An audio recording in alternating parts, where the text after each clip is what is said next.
ఉమ్మడి తూర్పుగోదావరి జిల్లాలో తల్లిదండ్రులు లేని చిన్నారులు, నిరుపేదలకు 650 మందికి స్కాలర్షిప్లు పంపిణీ చేస్తున్న క్రియా సంస్థ అభినందనీయులు అని కాకినాడ రూరల్ ఎమ్మెల్యే పంతం వెంకటేశ్వరరావు నానాజీ పేర్కొన్నారు. కాకినాడ కార్పొరేషన్ వెనుక వెంకట రత్నాపురంలో గల గాంధీ భవన్లో క్రియా సంస్థ ఆధ్వర్యంలో పేద విద్యార్థులకు స్కాలర్షిప్ పంపిణీ కార్యక్రమం జరిగింది. కార్యక్రమానికి క్రియా సంస్థ అధ్యక్షులు జగన్నాథరాజు అధ్యక్షత వహించగా కాకినాడ రూరల్ ఎమ్మెల్యే పంతం నానాజీ ముఖ్య అతిథిగా పాల్గొని పేద విద్యార్థులకు స్కాలర్షిప్లను పంపిణీ చేశారు. ఈ సందర్భంగా పంతం నానాజీ మాట్లాడుతూ పేద విద్యార్థుల చదువులకు స్కాలర్షిప్లను పంపిణీ చేయడం అభినందనీయమని అన్నారు.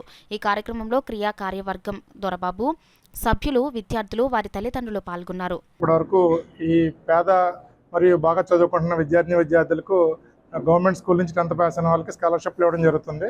ఇప్పటివరకు సుమారు 650 మందికి ఇచ్చాము. ఈ సంవత్సరం గౌరవ శాసనసభ్యుల చేతుల మీదుగా పిల్లలు అందుకోవడం అనేది వాళ్ళకి చాలా ఆనందంగా, మోటివేషన్గా ఉంటుంది.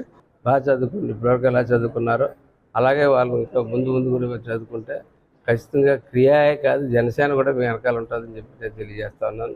జనసేన పార్టీ నుంచి నానాజీ అన్న నేను కూడా మీ వెనకాల ఉంటాను. మీరు బాగా చదువుకుంటే మీ చదువులో మంచి మార్కులు వచ్చిన రోజు ఖచ్చితంగా మిమ్మల్ని ప్రోత్సహించాలి. నేను నా స్నేహితులు కూడా కలిసి ఉంటామని చెప్పి ముఖ్యంగా దొరబాబు గారికి ధన్యవాదాలు చెప్తూ ఉంటాను.